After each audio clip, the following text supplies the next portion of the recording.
This is Kelly Pickle, assisting with the Oral History program with the Battleship New Jersey in Camden, New Jersey. Today is Monday, June 10th, 2019.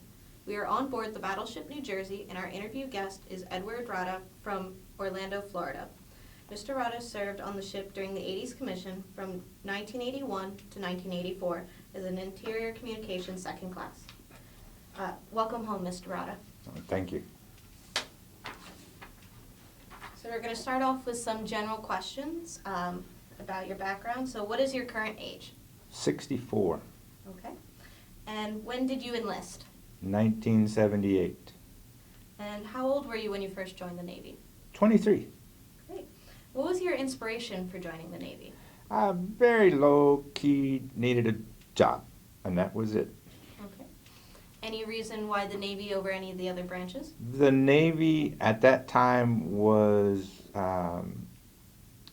hiring very well, and they were also making people you could make rate really fast. So, as compared to the Air Force, but so I joined the Navy. Okay. Did you have any other family that was also in the Navy, or know anyone at the time? My dad was a graduate of the Naval Academy, class of '53.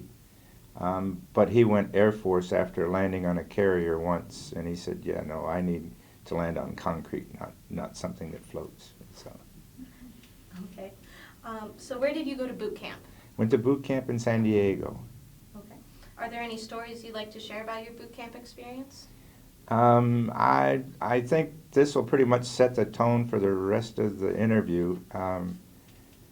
2 or 3 weeks into training, it was a Sunday, and the company commanders weren't there, and so I decided that I would have some fun with a couple of the guys, and we ended up putting a guy in a laundry bag and dragging him around the barracks, which was neat. It was like the second or third deck. So, and then we went, hey, let's go places. So I drug him down 4 flights of stairs. He enjoyed it because he was laughing the whole time, but yeah, I got caught at the bottom of the stairs, and I paid dearly for that. So, but that's pretty much my whole career in a nutshell. So it sounds like you very much enjoyed your time. Yeah. That's good. Did you go to A school? Went to A school in San Diego, and then from there, I flunked out of nuke school, and then I went to my first ship, the ARS-8, USS Preserver. Okay. Are there any stories about your time on that ship you'd like to share? I would say that ARS-8, the USS Preserver, was McHale's Navy of its time. I picked it up overseas. It was a reserve salvage ship. It had a crew of about 65, and we would go port to port because we were such a small ship, and just tie up and go party in town for days on end, and then go back out and pretend we were working, and then go back in again. And it wasn't uncommon for us to have 30 cases of beer on the ship, just in case we could anchor out for a couple of weeks at a time doing a salvage job or something. We would, because you're not allowed to drink on a Navy ship, we would put the beer in a workboat, which wasn't commissioned, and take that out and then drink the beer in the workboat, then come back to the ship. So it was, we were, splitting hairs, but it worked. Okay. Well, when you weren't drinking beer, then what were you officially supposed to be doing on the We were a salvage boat, and we would salvage planes that crashed or ships that run aground. There was an F-111 that crashed up in Maine, I think in '78, and they sent us back. Well, they sent us there to pick up the plane, and we didn't find most of it. We only found like 10-15% of the plane, and so they didn't tell us anything, but they sent us back the next year. Just said, hey, go back and look for some more pieces of it. And so they gave us an underwater drone, which were new at the time, little dog on a string kind of thing. You'd send it to the bottom, and we found the plane, most of the plane. And also the 2,000-pound special bomb that they forgot to tell us was down there until we found it. And then we brought this bomb up, and they said, everybody move forward to the starboard side of the ship, because they were going to bring it up on the port side of the ship, aft. The boat is only 170 foot long. The bomb weighed 2,000 pounds. If the bomb had gone off, it wouldn't have mattered where we were. So, of course, where was the crew? We were all standing up on the O1 level watching them beat the bomb on the side of the boat as it's coming up. So but that was our job, was salvaging things. Did you have any ports of call during your time on that ship that stood out to you? Oh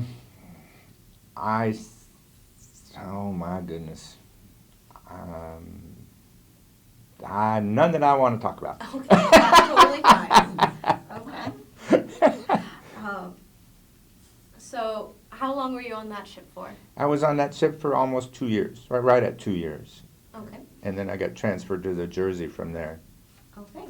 Well then, so what was your impression when you found out that you were going to be transferred to the New Jersey? What were your thoughts? I actually, back then they were looking for volunteers. Okay, the ship I was on was built in '43. It was guys will know, it was a DC ship, and they'll understand that, the ones that are from that era. And it also had a Mark 14 compass, which is an old mechanical compass. The Jersey has mechanical compasses also. And so it's kind of like I was the only seaman on the Preserver, so I volunteered for the Jersey because I know mechanical compasses, because I worked on it for 2 years. And so that's how I believe that's how I got accepted, was because I knew the compass. It was just a bigger model of what I was used to working on, but it was essentially the same compass. And so that's how I ended up here. What made you want to go to the New Jersey? Because you're always looking for the next big thing, and back then the Jersey was the next big thing. And you go from a 187-foot ship that weighed 1,600 tons, and you go to the USS New Jersey, which is almost 900 foot long and tops out at like 60,000 tons. You know, it's a big change, and it was something new to do. So had you ever seen it in person before you requested it? No. Okay. No. Then when was the first time you saw it in person? I remember them pulling it into port at Long Beach. They started up the engines, or started up at least the boilers, and were running the boilers when they pulled it in. If I remember correctly, because they were running the bunker oil through the boilers, and it was really a lot of black smoke. So I was here for them delivering it to Long Beach. Okay. And you were a plank owner, correct? For that time around, yes. Yes. Okay. What was your impression when you first saw it coming? I was excited. I think it's a new adventure, and I think any person that is still of that age going, what's the next thing I can do? You know, because I've been on the salvage ship. We were in seas that were like huge, like 50, 60-foot waves, and I don't know if I wasn't smart enough to know I shouldn't be outside in it, but I was outside, you know, looking up, almost straight up at the top of the wave. So, you know, you do things and you say, well, I'm going to do this next. And it was one of those things where I'm going to do it next. Okay. So what kind of condition was the ship in when you first came aboard? It was any normal ship would be after sitting, you know, tied up for 10 years with nothing going on the inside, 10, 15 years. It was dark. It was dank, you know, because a lot of moisture built up on the inside. And then they started working on it, and it got even worse because the shipyard workers came in and they ran cables everywhere, welding cables, electric cables. Everything was hanging from the overhead. And so you were always running into something new or not running into something because it wasn't there anymore because they'd taken it out. And then when they started doing all the new construction up forward and in the midships, when they were putting in the missiles, they put in all sorts of new decks. They put in CEC. That wasn't there. So there was a lot of stuff going on. So you were always making sure your head was still attached when you got at the end of the day. What sort of things were you working on during this time? We were trying to get all of the navigation equipment working first, because without that you really can't go anywhere.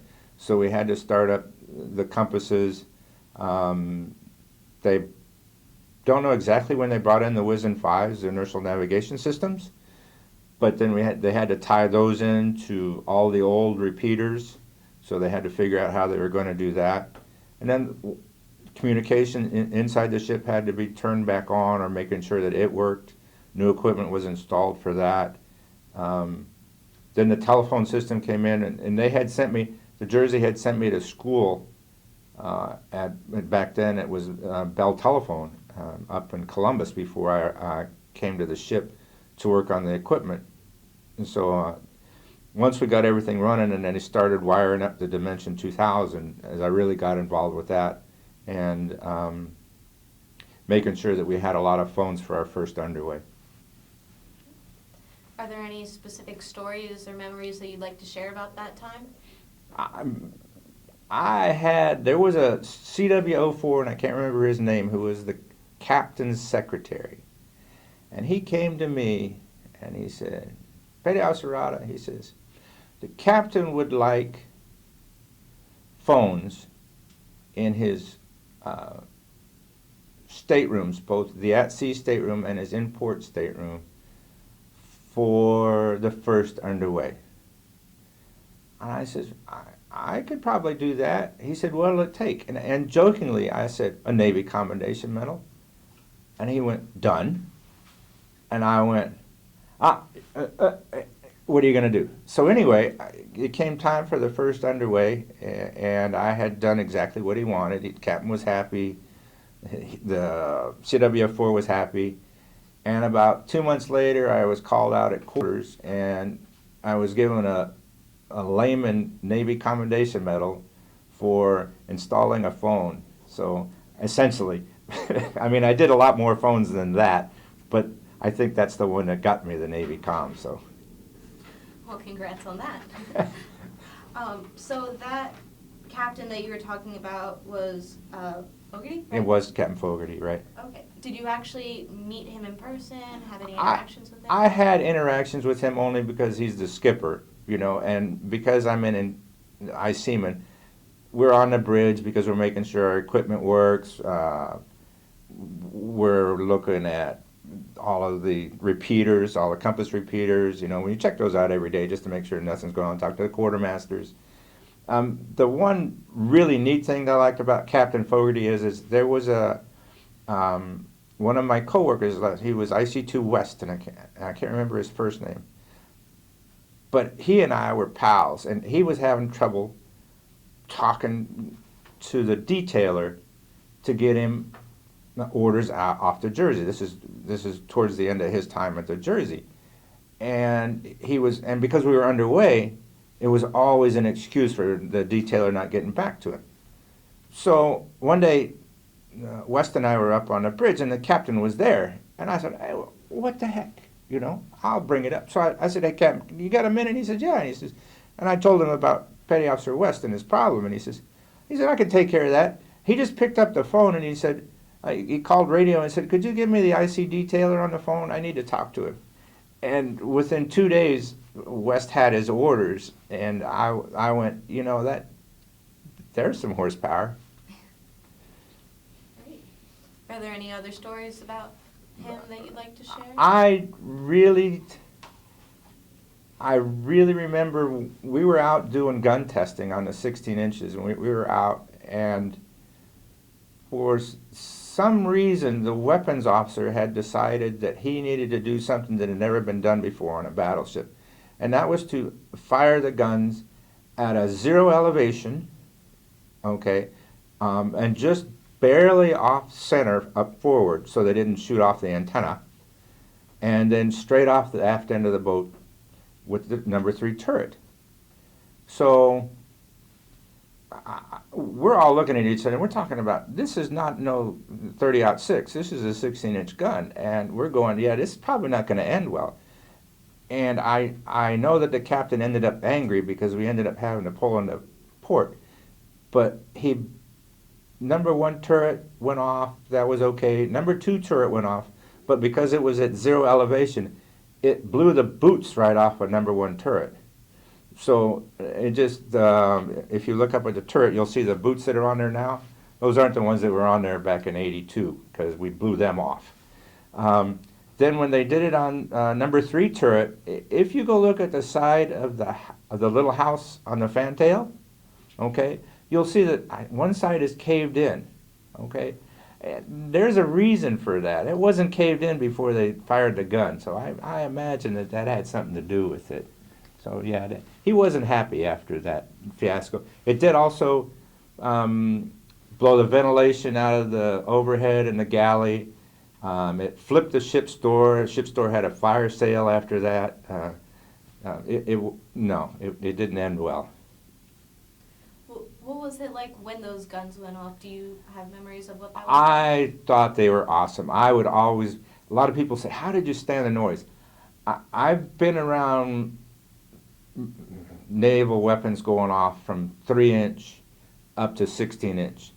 16-inch all day, I can be outside for it. They roar. They're not really, they're just noisy, but they're not percussive like a 3-inch. And so we really enjoyed being outside for them. We would take, actually, when we were in Lebanon and we would get ready to go on the gun line, I was in the sound powered shop up on the 01 level. And we had lounge chairs that we would take out in the evenings. The Lebanese war that we witnessed was, it appeared that they would work from 8 to 5. At 5 o'clock they would go home and have supper, and then about 5:30, 6 o'clock, the war would start. So it was an evening routine for them. You would start seeing firearms, RPGs, and because we were only 1.5 miles, 2 miles off the coast, you know, it really didn't affect us, but we would go out and watch. And so Radio Beirut was playing jazz, so we would have our cooler, our little portable radio, FM, listening to jazz, and watching the Jersey shoot 5-inch rounds into Beirut or up the hill, or 16-inch guns over the top of the hill. Do you have any other stories from your time in Lebanon you'd like to share? It got very repetitive. We were there for so long. And the guys know, we went on a 90-day cruise that ended up being almost a year long. So they know we were in Nicaragua one day, and then a month later we're off the coast of Lebanon. We've gone through the Panama Canal.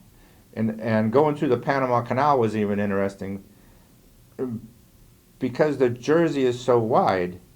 We pulled all the scuppers off of the side of the ship so that they just didn't get dragged off going through the canal. And then they got put back on, and then we were gone.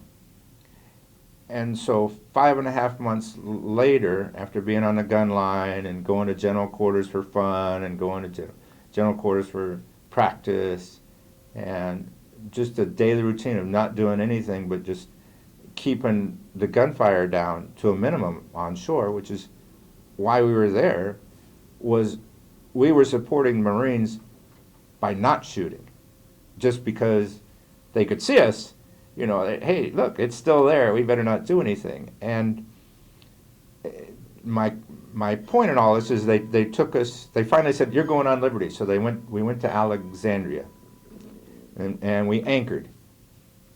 And the skipper let a third of the crew go, or 2/3, I can't remember. But anyway, enough to keep the ship running, but he said, go have a good liberty.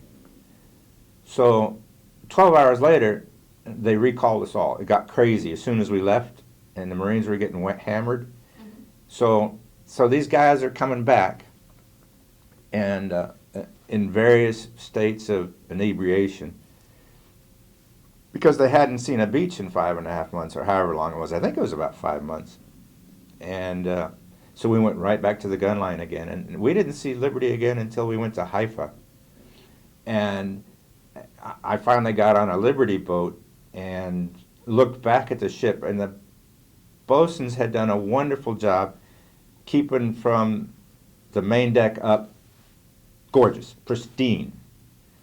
But from the main deck down to the water line, it looked like a Chinese scow. It was just because we had rubbed off so much paint going through the Panama Canal that never got painted. I think it just was breaking rust out everywhere.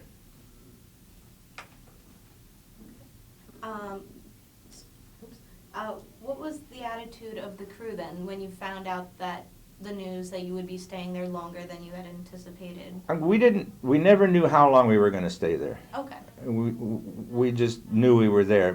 What was the funny part was all the bets that were going on when they sent us into Panama, because we knew that they had blown up the barracks, okay, but we didn't know if we were going again. So the bets were going left hand over fist about, are we going to go, are we not going to go, you know, and then when they started pulling the scuppers off, everybody knew, yeah, I guess we're going to go. And so 30 days later, we were in Lebanon.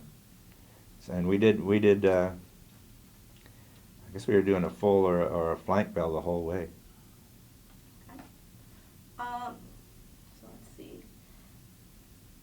I'm actually going to circle back a little bit. Okay. So, were you present for the recommissioning ceremony?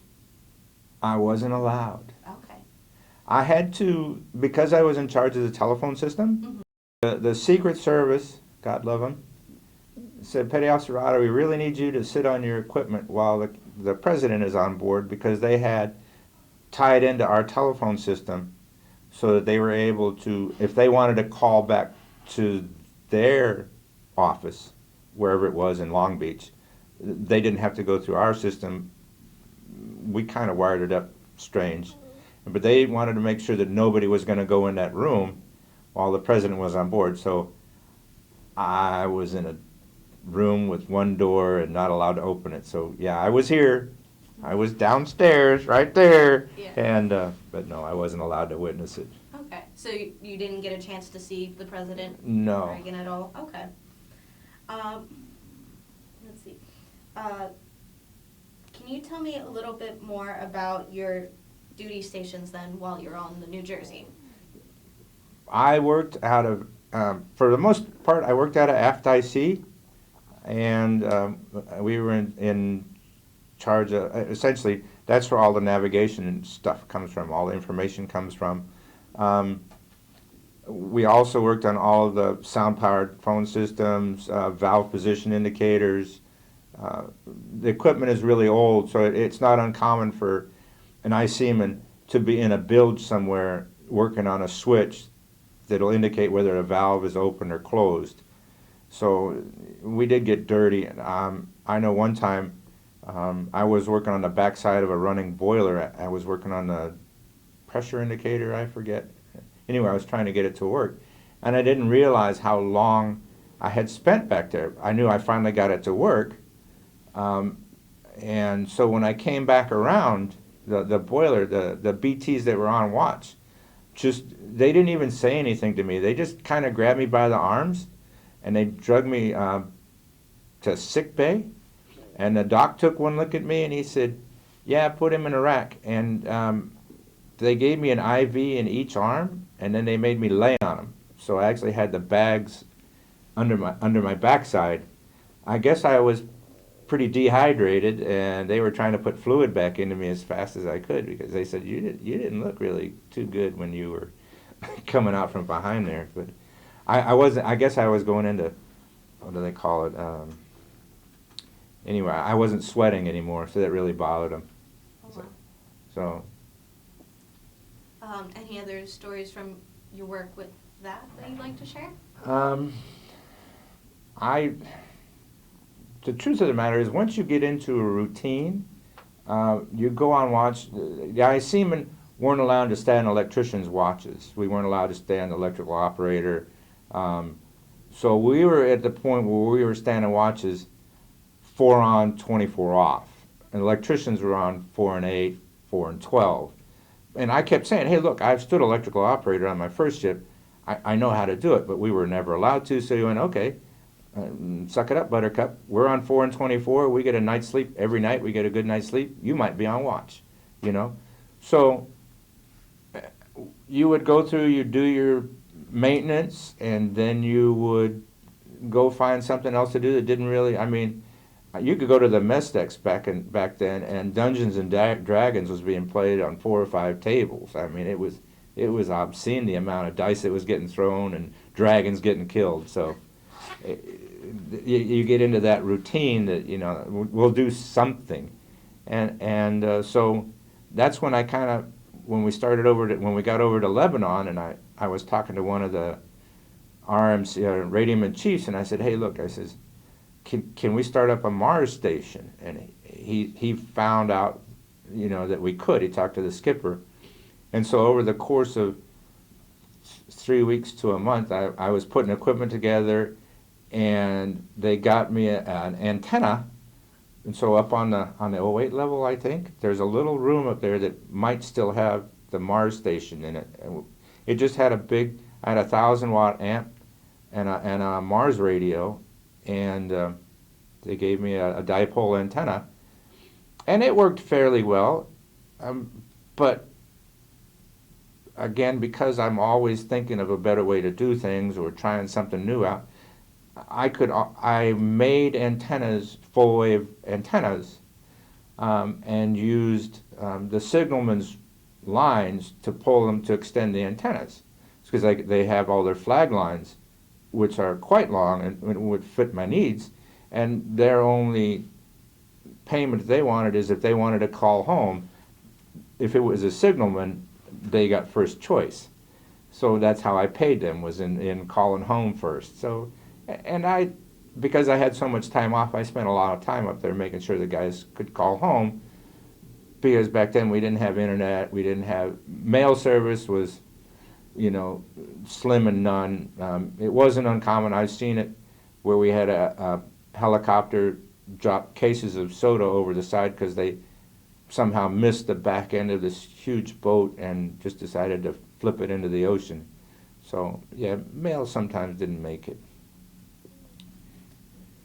Okay, so for those who might not be as familiar, so what exactly is a Mars?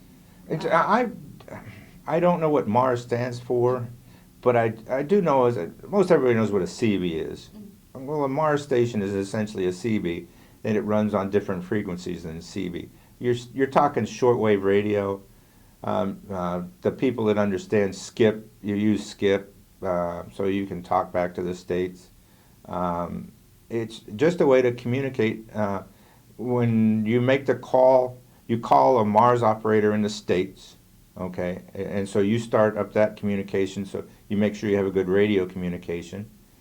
Then he'll tie his phone system into his Mars station and call whatever family member that person wants to talk to. And then the way that you transfer the talk back and forth is whoever is talking, when they're done, they have to say over. So whoever is holding the key will let go of the key, and then the other person will push down his key so the talking can go in the other direction. So, but it's very 1980-ish. Back then, the CBs, C.W. McCall was. Most everybody knew what CBs were back then, but essentially, it's a CB with a telephone. Okay, great. Could you also tell me about the Dimension 2000? It's just back then it was cutting-edge telephone system. It's just a digital telephone switch. The Navy before then, it was doing strokers, phone systems. They were all analog. You dial a number, and it'd have to be a dial phone, and it would go tick, tick, tick, tick, tick, and then tick, tick, tick, tick, tick, and one arm would go this way, one arm would go this way. And they went, to have 400 phones, the switch is going to have to be huge to control all of that. With the Dimension 2000, you had, I think, 4 phones per card or 8 phones. I can't remember exactly. But essentially, it just took this huge stroker system and turned it into a digital switch, and it just really shrunk it down very small. And there was I think there's 400 phones on the ship, so it's quite a few. To have it in that kind of switch, it was really high powered back then. And what was your role with this system? I was, because I had been to the school, I ended up programming all the new phones. I got with the shipyard and talked to them about who gets what when. So it set up the timeline. They had to have the engineering first, so that if they needed to call DC Central because they couldn't get through one way, or uh, and all of that. So these are all things that the command set to me. I made sure happen by getting with the shipyard and saying, here's what we need when we need it. And then all the extra stuff, like if you go into ship's office or personnel, you'll see a bunch of multi-line phones. And you didn't need to have it with the Dimension 2000. But again, in 1981, nobody was used to a digital switch, so everybody wanted to have 5 lines on their phone. So it ended up being a lot of work for us, and didn't need it, but it made the first class or the chief feel better because I have 5 lines. So. Okay, great. So do you have any other stories that you want to share about either your duty stations or your general quarters? Duty stations on the Jersey or in general? On the Jersey. If not, that's okay. Yeah, no. I'm trying to think of what else we actually. I really enjoyed my time on here. It was interesting watching a ship go from what it was when it pulled in, and then seeing the shipyard essentially. I'm not going to say they dismembered it, but it looked like it. When they were in the middle of trying to bring it all back to life, it was like, how are we going to get to the end of this road? But it was an exciting time, I think, for anybody that was attached to it, to watch it happen. It was really interesting. I will say this, and probably not a lot of people understand, but when we were on the gun line, we were at Chow,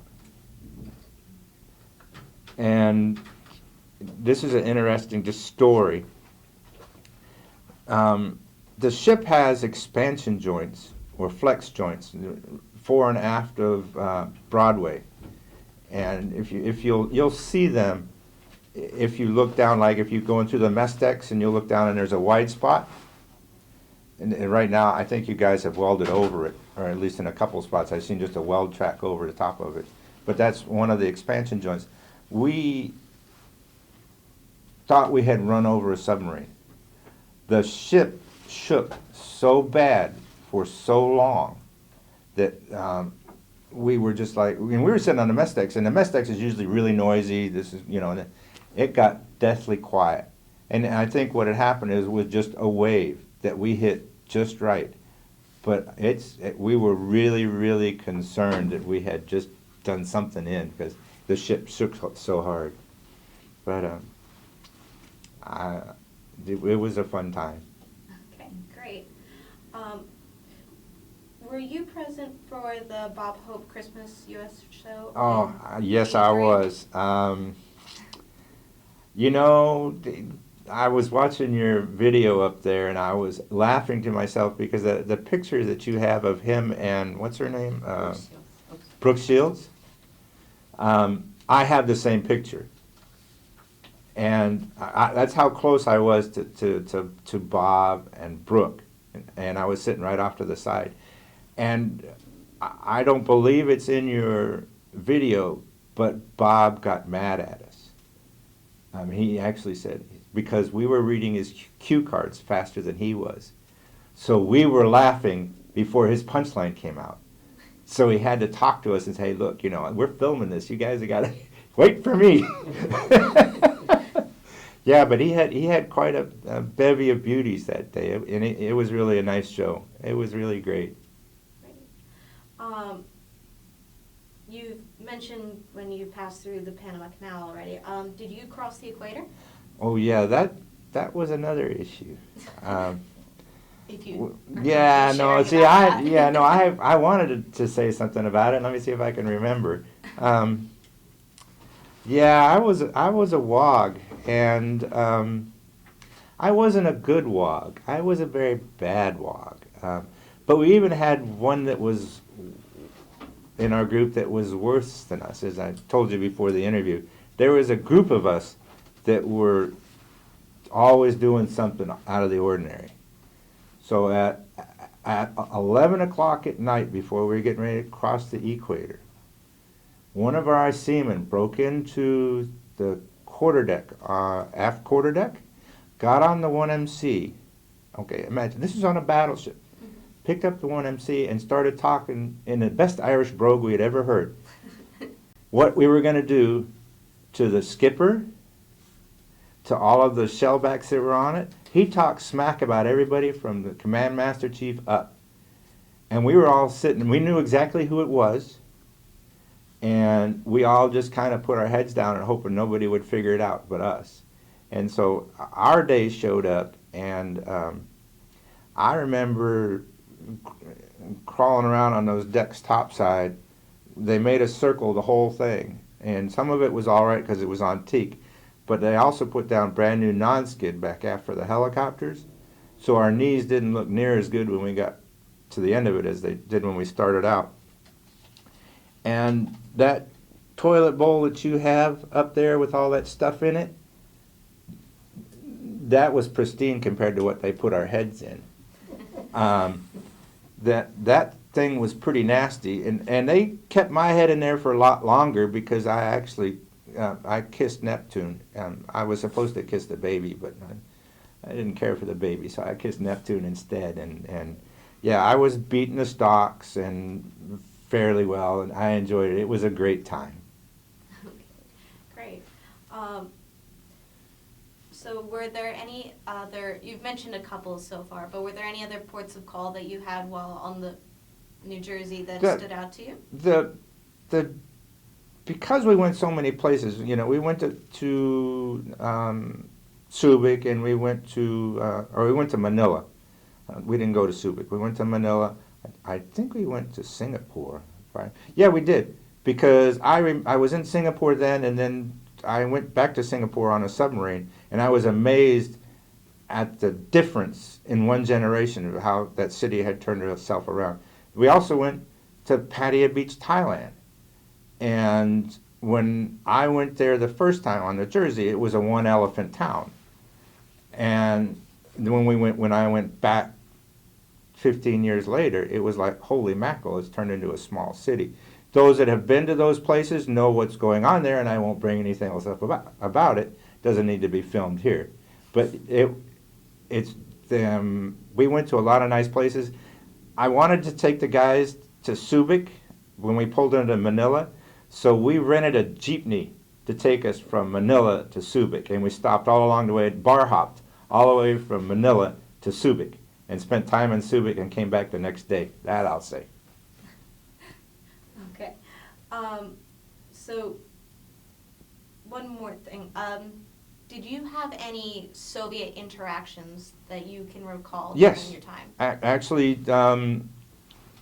I can't tell you where it was. I know that the long-range bombers were out, and we had an admiral in our group, and so to make sure he didn't know which ship the admiral was on, everybody put up a 2-star flag in whatever it's called, sortie or whatever. I don't know the word. And then they came in really close, and so we flipped them off, and the pilot flipped us off. So we knew our message was getting across. So yeah, we did have a little Soviet interaction. And then, of course, over in Lebanon, they were there also, and they would just get in the way. We were doing an UNREP, and one of their small boats were out, and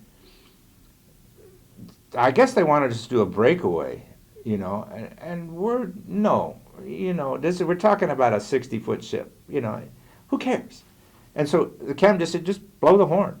He said, and so when the guy figured out that we weren't going to change course or do a breakaway, he finally decided, I better move. But yeah, that was the other one. Okay, great. So before we move on to your time after the New Jersey, are there any other stories you want to share about this time period? I'm trying to think. I would just. It was just an interesting time. We had, because we were on the boat, on the ship for so long, everybody was buying stereo equipment and huge speakers. And you would actually walk into Aft IC and there'd be two or three sets of speakers all tied into two stereos, and you couldn't hear yourself thinking there. And this is back in the early 80s. So the music we were listening to was quite diverse. So we'd have country and western one day, blues the next. So everybody we were trying to be inclusive, I guess. So that's pretty much it. Okay. So after the New Jersey, did you go on to any other ships? I went from the Jersey to a tender in Scotland, the Hunley, where we serviced ballistic missile submarines. And I hated submarines then because I thought they were prima donnas. And they were always, we need this and we need that. And so I spent a lot of my time just looking down on them, and both literally and figuratively, because, of course, they're so low in the water. But then from there, after 18 months there of no sunshine, unless you're on vacation, I went and was a company commander back at San Diego, and that was tough for me because I didn't really go through boot camp. As I told you, I got in trouble right at the beginning. And so me going back there to the place where it all started was kind of scary because I knew that I got through by the skin of my teeth. And so that was an issue. But I think I did pretty good. I was proud of every sailor that I gave back to the Navy. I was proud of the ones that I didn't give back to the Navy because that's your job, your quality control. So I had a good time there. And then from there I went submarines. And so a lot of people, I made chief in San Diego. And so I decided I don't want to be an LCPO. I want to go do something different. Well, again, as I said at the beginning, you're always looking for the next big thing. And I'd already been an LPO. So I said, okay, so now I'll just put a C in there. It's still the same job. So I talked to a couple of my friends who were submariners, and they said, submariners. I'll get in trouble for that. But, and they said, yeah, go ahead and apply. All I can say is no. So I did. And so they made me take a test, 600 question psychological test, and I passed because I went submarines. But what was interesting is they sent me to sub school, and I sit down in a class with E2s to maybe E5s. I'm the only chief in the classroom. Of course, nobody goes submarines as a chief, so here I am. So I look around the room and I'm going, and I know you, and I know you, and I know you. These are all my recruits that are in the room. They'd gone through their A schools, and now they're sitting here, and they're looking at me going, oh no, death is here. And so the chief that was in charge of the class said, you guys have a choice. He said, Chief Rodda's here. He'll be happy to march you to and from school, or you can have Petty Officer so-and-so over there, in the second class over there. He can march you. And of course, that one, him over there, we'll take him. So I just had to show up for class and then go home to the chief's barracks in the evenings. I didn't have to deal with any of that. And then I went submarines and ended up on one of the oldest submarines they ever had, the USS Haddock. At that time it was SSN 621. It's a 594 submarine, and it was in a sad state of repair or disrepair. And I spent my time on that just making sure that it would come back to the surface. And I did a pretty good job. And then we decommed it, and it took a year to decom because they messed that up too. And then I just did 2 other submarines after that. And I really can't tell you about some of the interesting stuff I did because I don't know if it's been declassed or not, but we did some really interesting things. Okay. So when did you get out of the Navy? I retired in January of 1999. And was that your final retirement? Did you go into another career afterwards? I went to, I had my retirement ceremony on a Friday. I packed on Saturday. moved on Sunday from San Diego to San Francisco, and went to work on Monday. And I went to work for a company that I look for the next big thing. And I really enjoyed this work. Problem was, I wasn't ever home. It was like I was still in the military. I was always gone. My first year, I did 1,000 hours of overtime. And then I said, hey fellas, I'm retired. And I really liked the job. And then, but I finally ended up going, hey, I gotta go. And so I helped roll out the TSA because it was right after 9/11, and they were looking for anybody to join the TSA. And so spent about 1.5 years with them and realized, oh, they're looking for the wrong things. And so I found another job and went to work back for the government at a couple of Air Force bases, and then finally ended up in Key West, Florida, working for the Navy down there. And I worked when I wanted to and fished when I needed to. And then finally retired from there and ended up in Orlando. So we're pretty much back to present. Okay. Is this your first time being back to the battleship since you left? Yep, since I got off the boat in Cyprus, it is. How has it been being back here, seeing it as a museum? It's pretty neat. I know what that is, and I know what that is. And I talked to one of what are the gentlemen called that know everything? The people. Is it called a curator? The smart guys. Not the guys that are fixing it, but a docent. I was talking to a docent, and he was up in CEC, and I was telling him about the problems we had with CEC when we first tried to bring it online. Was it had 60 hertz equipment and 400 hertz equipment. Because we had put brand new 400 hertz inverters in up forward, all the 400 works really good because it was all new cable. Anything that was running on 60 hertz wasn't running very well, and so we actually had to scope our own 60 hertz. And what we had found out is that when they had built the generators, they really didn't care. I don't even think they had O-scopes back then. There was a riding frequency on our 60 hertz. There was another frequency running it. So we had to put in, I think they put in extra 60 hertz isolators, transformers, to try and isolate that noise out, because there's a rider on the 60 hertz. So that was a big issue. And then, of course, those that are ICMan will know the story about when you got to go around and clean all of your salt indicators, and you take it out incorrectly and you end up getting hot water instead of just your probe. I've done that a couple of times. But it's a fun ship. It was fun. It was fun making it work, and it was fun keeping it working. So how is it seeing it now as a museum? I think you all have done a pretty good job. The areas that you're maintaining are maintained well. Those of us that have been on it before will not see a difference from when we knew it. It's fun to see the bunks and realize, yeah, I slept in one of those forever, So I really appreciate that. You guys did a good job. Thank you. Before we wrap up this interview, can you tell me, what impact on your life did your naval service have for you?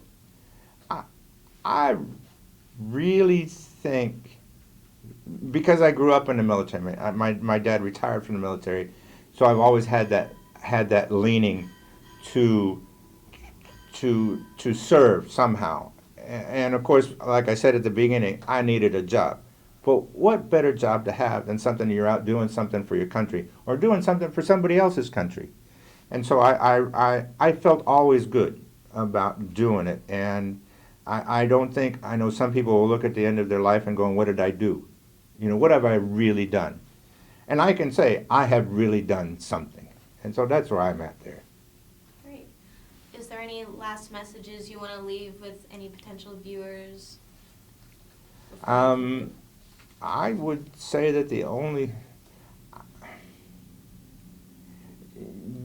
don't rewrite history, I think, is probably the nicest thing you could say right now. Try not to rewrite history. Understand that those of us that have been there and have done things, we did it for the reasons that we did it. Don't rewrite it for us, okay? Okay. Anything else you'd like to add, or I'll go ahead and wrap up? I just like they just said, knock off ship's work. I'll leave it at that. Okay. Well, thank you for your service and taking time to join us. This concludes our interview. This is Kelly Pickle working with the Oral History Program on board the Battleship New Jersey in Camden, New Jersey. Today is Monday, June 10th, 2019. Our interview guest was Edward Rodda from Orlando, Florida. This recording and any transcripts, abstracts, or indexes made from the recording will be stored in the Oral History Department of the Battleship New Jersey, the Library of Congress Veterans History Project, and the New Jersey State Library System. All recordings will be made available to writers, researchers, teachers, and historians. This is Kelly Pickle, signing off.